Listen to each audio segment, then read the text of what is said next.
We're live. That's so interesting. Oh, yeah. I printed a bunch of stuff. Yeah, sure. I probably have so much stuff on that printer. Sorry. Just grab it. Okay, thanks. Grab what looks like obviously mine. Oh, we're live. And we're live. Sorry about that. All right, welcome back to House Energy and Digital Infrastructure. We're continuing our conversations about H753 and Act relating to utility service disconnections. I'm Representative Kathleen James from the Bennington 4 District. Scott Campbell from St. Johnsbury. Richard Bailey, Lamoille 2. Chris Morrow, Windsor, Benning. Michael Southworth, Caledonia 2. Christopher Howland, Rutland 4. Derek Corey, Washington 2. Graham Kleppner, Chittenden 13, Burlington. All right. Gabrielle Molina, down Rockland Martin. Sam Barnett, Action Circles. Daily Perry with the Grassy Group. Jonathan Wolf with Primer Piper on behalf of BEPSA and Burlington Electric Department. Great, thank you. All right, for the record, Scott, thank you for rejoining us today. I'm glad to be here, Chair James, members of the committee. Thanks for having me back to talk with you about H753. I sort of feel like this is going to be a bit of a redo of utility fiscal health that we talked about last time in some respects, because it is all related. After all, but for the record, my name is Scott Johnstone. I'm the general manager at Morrisville Water Light and Hardwick Electric Department, and also the interim manager at the Village of Hyde Park Electric. So I'll speak from really the municipal perspective of those three utilities today, because that's what I know best, and I know Morrisville best of all because that's actually my home base. So what I would say is across those utilities, we work really closely with our customers, because we actually have two consumer advocates. We have the one that you just heard from here a minute ago, and we have elected trustees or elected commissioners who are out in the grocery stores and hearing customer input about how we are or not doing every day and the challenges that the community is facing. So we take these issues with our customers really well, and as a result, we work really closely with them. We understand the challenges that our customers are facing in juggling bills, and we understand also the concepts of energy burden, and it's not an abstract concept for our customers. It's a lived reality for the people that we serve. So these are issues that we deal with every day. I'll just address a question you had earlier. We see people with challenging energy bills across the economic spectrum. People in different spectrums occasionally find a challenging time for a number of reasons, the loss of a job or whatever issue. I just want to clarify, we're talking about electric here and not water. I've also run two water utilities, but they're municipal water utilities, so they're not regulated by the Public Utility Commission. But I can speak with you about water utilities as well, should you like. I didn't send you testimony designed on that, but I can speak to you about it if you have questions. Okay, for sure. Yeah. Before turning to the three core provisions that at least I see in this bill, I did want to note that, again, this is some of the fiscal issues that I just wanted to lay the table with.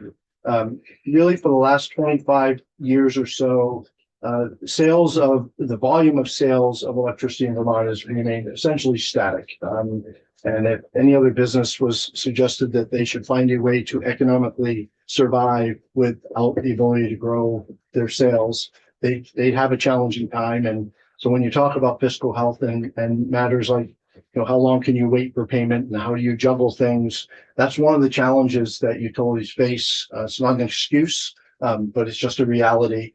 It's all for good reason. There's been a lot of policies and regulation adopted in this state. Most of them I personally endorse, whether they're environmental or climate change or, economic policies. They're actually good directions, and we're not alone. As I said last time I was here, many other states are doing the same thing, but they do contribute to who pays and how we pay and all the other sorts of challenging dynamics that we have.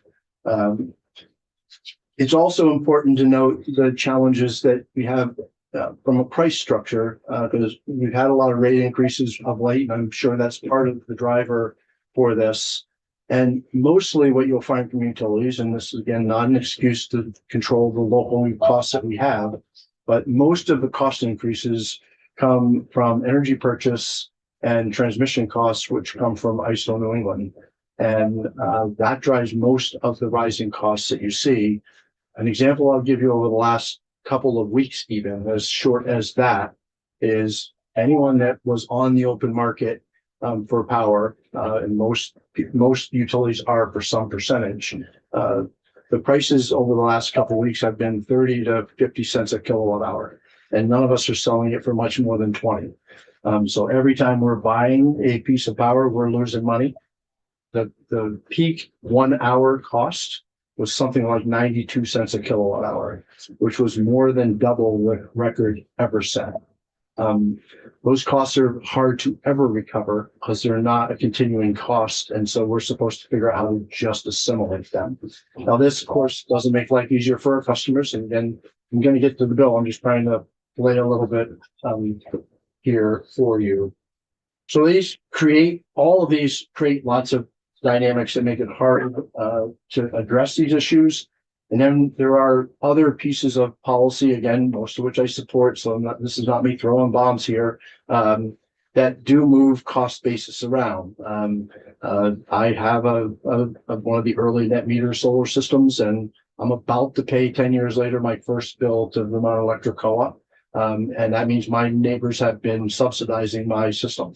I'm not paying for the transmission and distribution system when I'm not paying anything.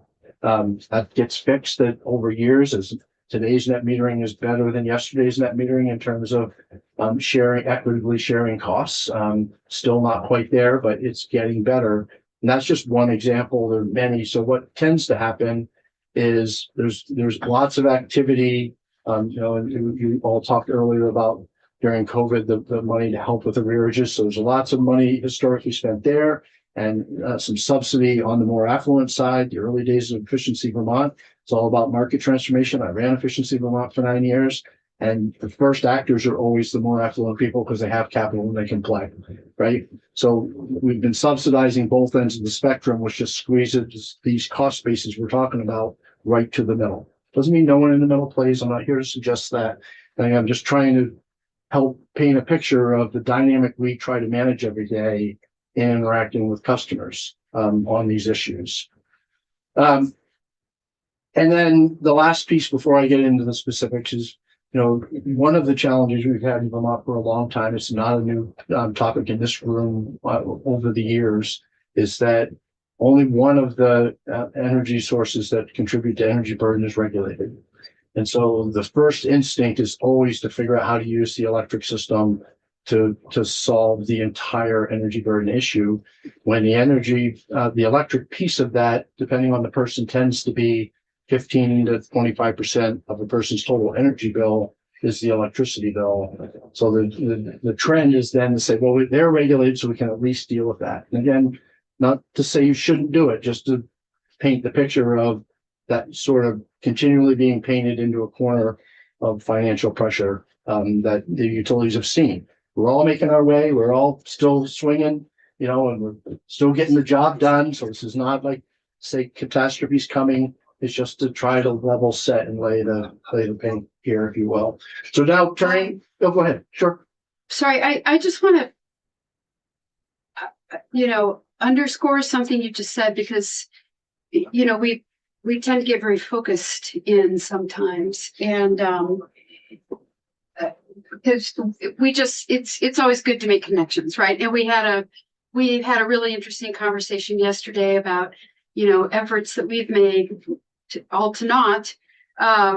try to do more to impact Vermonters' energy burdens in the heating sector, in the thermal sector, which is an unregulated sector. And so I think it is helpful to be reminded that while New England in general has high electric rates compared to other regions of the state, Vermont has the lowest in New England. And then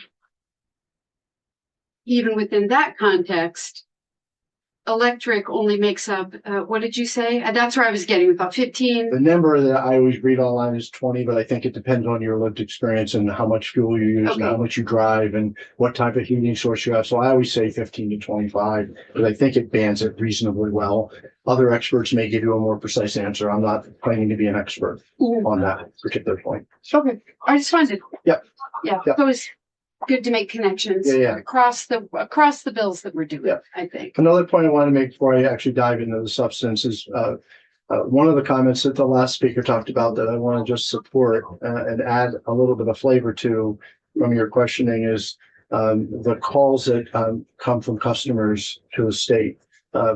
Not only is that a really good thing, you should be aware that at least we encourage that.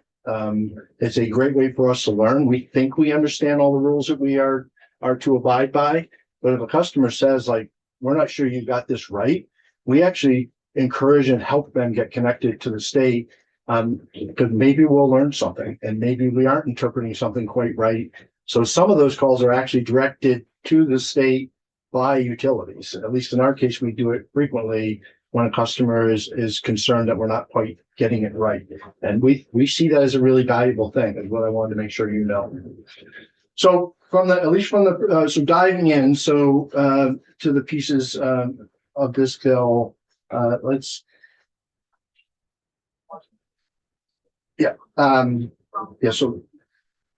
I did want to just, where did I go here?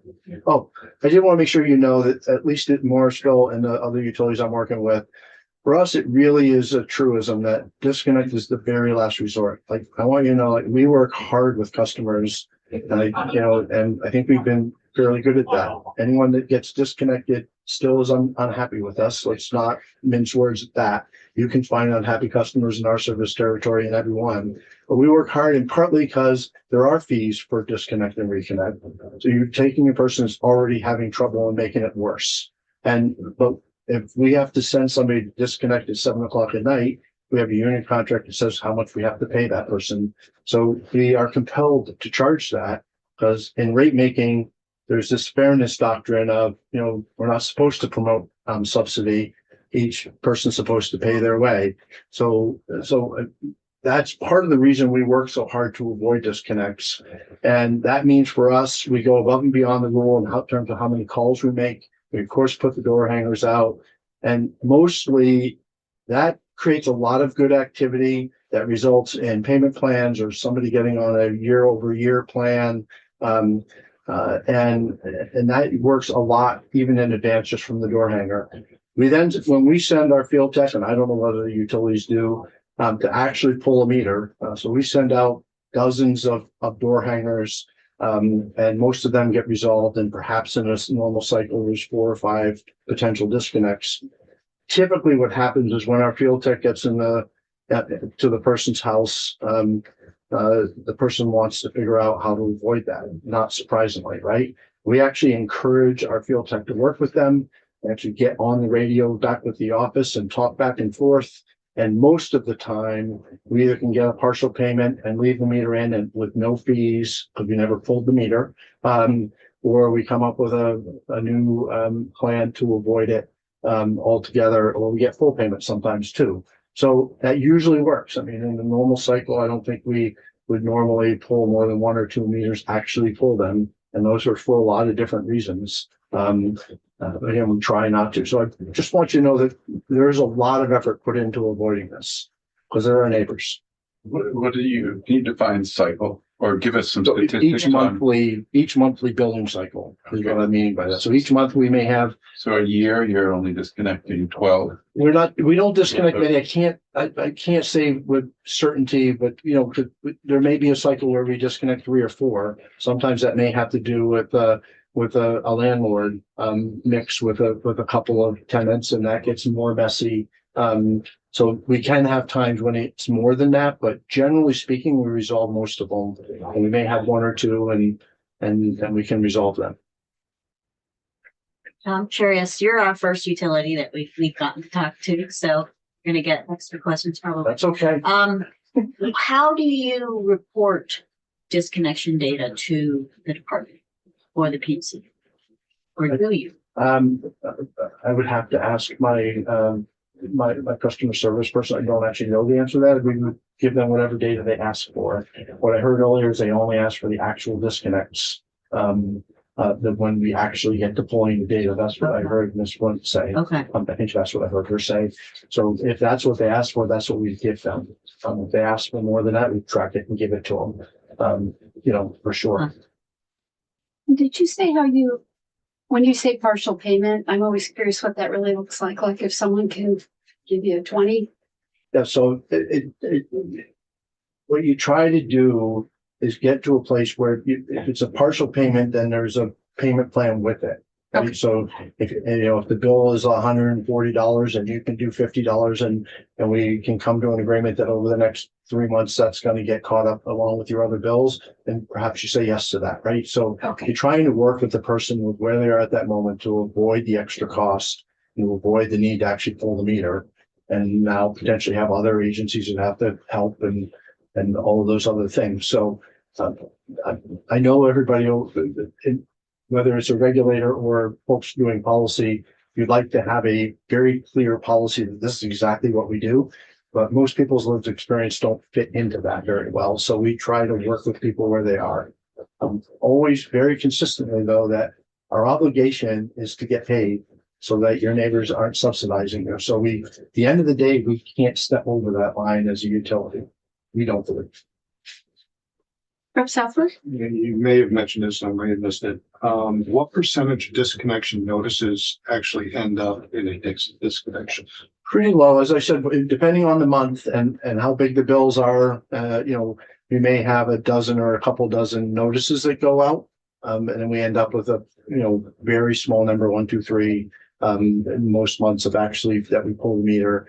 And generally, they stay disconnected a very short period of time. Usually, when somebody gets disconnected by later that night, our call center gets a call saying that they have the cash and they want us to roll and turn it on. And then we end up having to tell them, like, if I send the guy, we got to pay a minimum 3-hour call out. Do you want to do that? Or are you okay tonight this time of year? Obviously we wouldn't be doing it this time of year. If it's chilly at all or hot at all, they usually say, yes, I'll take the fee. If it's not, they'll usually say, I'll be fine till the morning. Thank you very much. Because I don't want to pay the extra fee. So but ours are usually very short unless it's a case that includes some tampering with the system. We've had those where people have shorted across the meter and we now have to put the meter on top of the pole.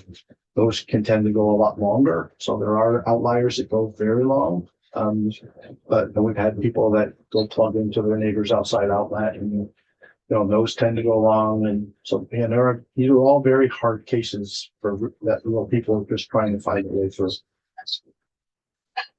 All right. So getting to the pieces of the bill, so the first piece is the medical protection. You heard this morning already about the way that works.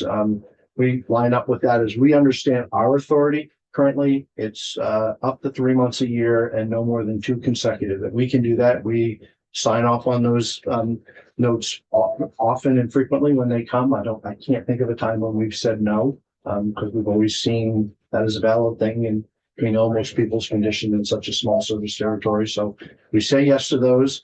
We actually think it's important that monthly piece stay. The bills seem to be moving towards like one note could last for an extended period of time.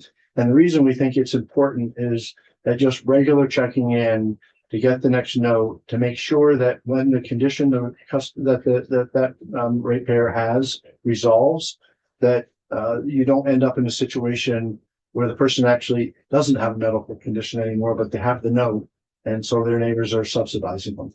So we think that regular check-in from a doctor or any other the medical professional on a monthly basis is important as an aspect, and we've mostly found that works for.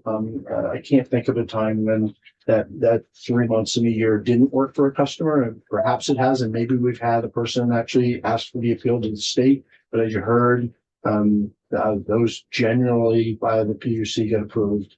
So from our perspective, that system seems to be working okay for people today. How do people know that they can do this I can't tell you. I don't know if doctor's offices tell them or the CAPs tell them or people seem to find their way to knowing. I don't know how people find out about that. We don't advertise it if that's part of the question. And perhaps you should, but Just curious. Victoria? I have a question for someone who's chronically ill Mhm. and like on oxygen. Yep. Do you work with them to make sure they have battery backup, or how do you Yeah. meet a need like that? So we definitely, we don't, as a small muni, I said last time that we're a bit behind the technology curve and catching up at Morrisville, and we're going to get there soon. So we don't have, battery programs like GMP and VEC and some of the others. We're on the way to that. So we don't have those things to offer today. We do talk with customers about, that those things exist, whether it's a generator or a battery. We also talk with them about making sure that if there was a prolonged outage, that they have a plan of where they could go. And so we do try to talk through that with them when they have interest in that conversation. And often they do. And then, when an outage occurs, that's going to last a long time. We frequently get calls from either the direct person that has a chronic illness or a family member, and we work with them through that process. Where's the warming center? Do they have a place that they can go? Do they need to go to the emergency room? We're just talking through their situation and try to give them the best information about how long the outage might last. As you know, particularly on prolonged outages, the game of estimated time of repair is a perilous game to play indeed, because you're going to disappoint more people than you're going to make happy in the real world. So we're fairly cautious about that part. Okay, so on the medical piece, again, we feel like that is something we handle pretty well. Again, I can't speak for other utilities, and we've not seen that as a challenging issue. On extreme heat, I would say that what you heard from Ms. Flint is also an accurate reflection for us. The department does put out alerts about extreme heat, and at least in our case, every time they do that, we cease disconnects for the period that they suggest. And I would say that on occasion, we self-implement that when they happen. When we've seen a heat event that maybe is more localized to the Morrisville area, or we see that it might be warmer for another day than they did, we'll just wait. I mean, in these cases, we're talking about 1 or 2 or 4 days of not pulling a meter. To us, that is just no burden at all. And so we just do it as a matter. We have a quick management team meeting. We look at what's coming and we make a decision to do it. And we think that works well. The worry I have about making that into some sort of regulatory decision-making process is what typically happens. It's not anti-regulatory, it just is the realm of regulation, right? So when you have a regulatory proceeding, what's more likely to happen is we're going to get a notice in something like mid-June saying it might be warm this summer, so we're going to cease all disconnects on July 2nd. And then around Labor Day, they're going to say, well, maybe by Columbus Day, it will stop being warm so you can start. And so we're going to have a couple months on the shoulder seasons to actually try to collect funds. And will it play out just like that? Of course not. But it won't be as nimble as we're able to do by simply understanding data, and you have a department that's actively communicating to us when they see an issue. So I actually think it's working pretty well for folks. Should we think about extending it in a few more conditions here and there? Happy to have that conversation, but I'm not sure it requires regulation. I guess is my point.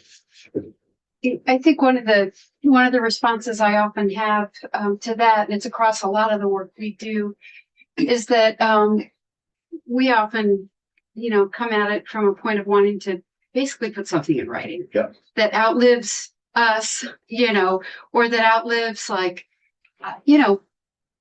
benevolent leadership, benevolent leadership. And so we do tend to think of trying to, even if it's a light touch,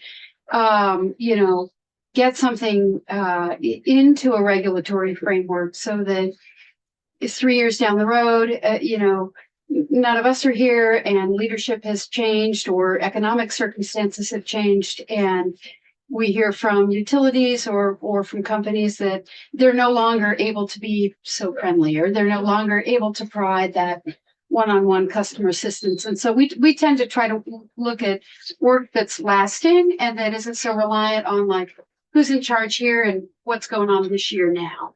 So what, hearing that, and it'll be a theme on the next item as well, what I might point you towards as a way to think about that, particularly with the light touch, because I saw particularly on the reporting piece and intentionality at light touch.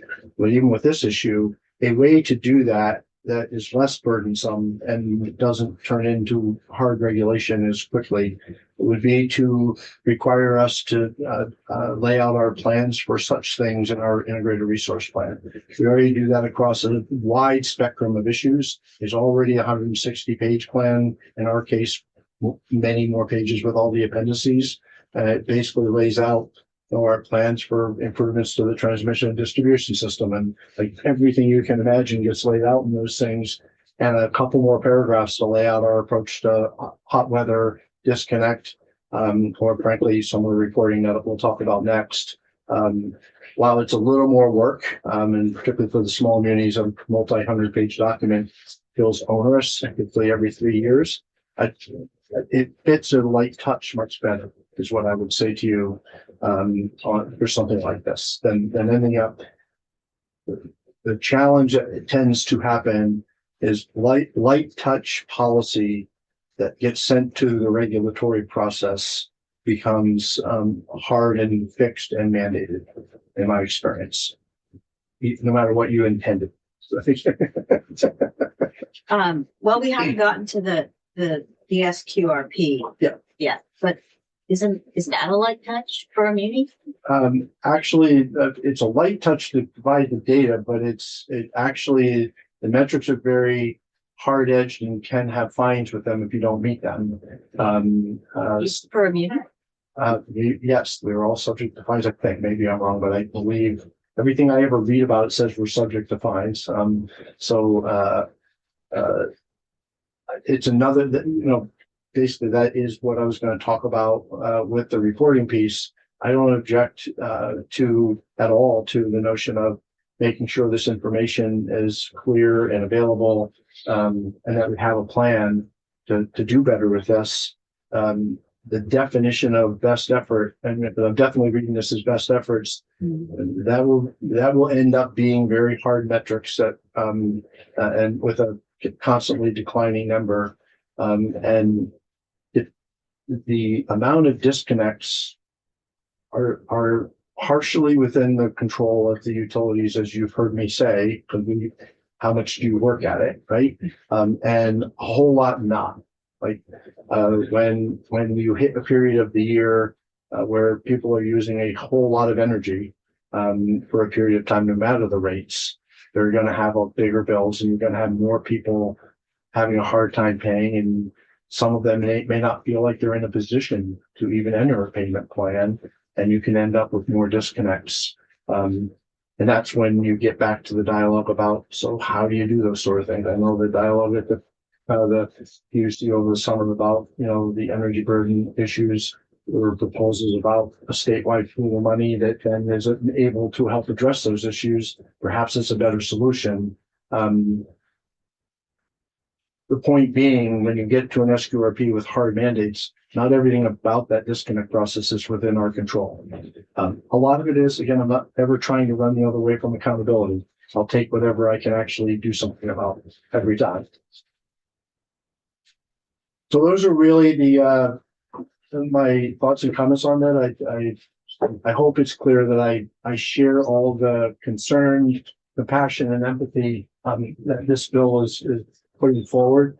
I think we try to bring that every day in the work we do with our customers. And so I get the origins of this. And at the end of the day, I feel like we have ways to address these things today. And we are. I don't personally see a need for legislation at this time. It's obviously your realm, not mine, but we will keep working hard with our customers no matter what, because at the end of the day, as a muni, they are us and we are them. There is no distinction. I have a quick question. So who makes the decision to do a disconnect?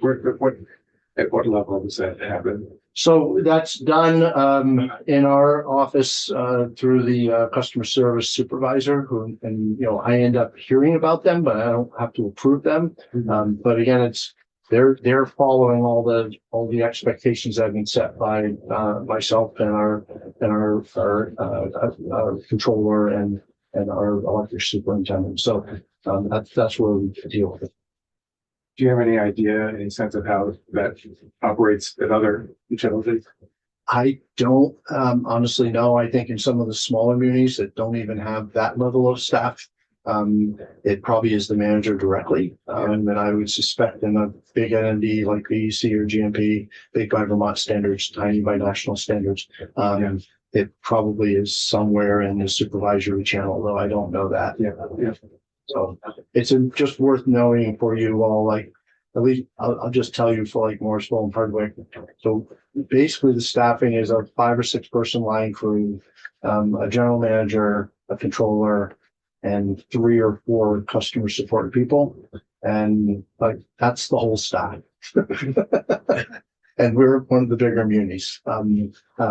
So when you go from that to like a Jacksonville, I think they have a manager and a bookkeeper, and that's what they have, right? So, yeah. So could you just walk us through, so you have January bill. Yep. And you have January consumption, the bill goes out at the end of the month. Yep. For payment in February. Correct. When would the disconnect notice, would that be in March? Yeah, you have a certain period of time to pay that, and Right. so yeah, it would probably be another 30 days after that, I believe. And the non-payments, are they big amounts? It depends, depends on how much a person uses. So it could be as little as $150, and it could be as much as $600 or $700. Kind of depends on how the house, particularly now, what's changing a lot is how houses are sometimes heated. Right. While you're not paying the propane and oil bill anymore, your electric bill might go from used to be 200 to used to be 600. Some of the people selling heat pumps don't tell people their electric bill is going to go up. And so they come in and are like, why did my electric bill go so much? And then we tell them if the customers have a heat pump, they go, yes. And they say, well, no one told me I was going to have to pay more for electricity. It's still cheaper than your oil and propane. So it's not the policy issue, it's the sales issue. But the long way of saying, some people have very large electric bills now because they're heating with electricity. We're back to heating with electricity, getting their hot water from electricity, powering their car with electricity. They got rid of all those other bills, so it's still a great deal by twice, right? But you can have people have some pretty big bills pretty quick, right? Different than in the past. Yeah, and I just, to that point, I think that was part of the rationale for Act 142. Was really understanding that we are in transition, and when you have all of your energy burden in one bill, that's a big bill. Yeah. So thinking about, the payment plans and things becomes really important. Yeah. Because you don't get to spread that out over multiple suppliers, right? So, that's right. I think the challenge that the riddle I'm trying to figure out personally, and so I won't speak for any other utility, and I mentioned this last time, is as that transition is happening, it's not happening across the board. We're still in the early adopter phase. And so as we start thinking about how we deal with things like cost related to anything, but here today disconnects, you have folks that are actually anti all this technology because they grew up, they're my age, and they grew up believing that a combustion fired engine is the key to my personal independence, which is not what young people today believe. But they're not going to give up that gas fired car no matter what.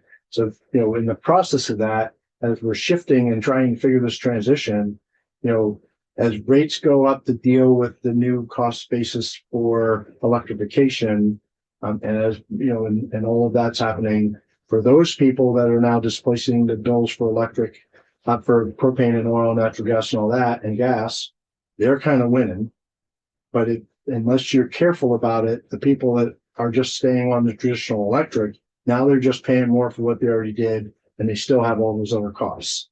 So it's kind of a winner and loser thing. It's not to say we shouldn't do it. It's to say figuring out how the heck to feather through that transition from here to there for the consumer is a really big deal. And I have not been able to figure the riddle out. I'll just tell you that. When you do, let us know.